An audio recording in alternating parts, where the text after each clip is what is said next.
இந்து அறநிலையத்துறை அமைச்சர் சேகர் பாபுவை பற்றி அதிகம் குறிப்பிடுகிறீர்கள்.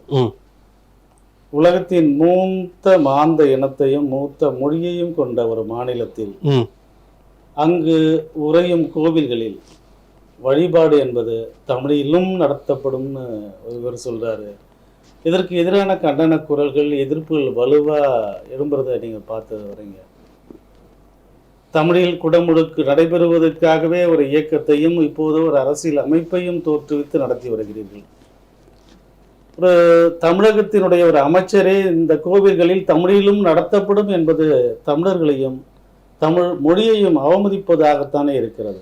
கட்டாயமாக இது அசிங்கம். தமிழர்கள் விழித்து கொள்ள வேண்டும். மிகவும் பண்பட்ட மக்கள் நம்ம மக்கள், சரிங்களா? இவங்க கிட்ட இருக்கிற அறிவை முதல்ல எடுக்கிறாங்க.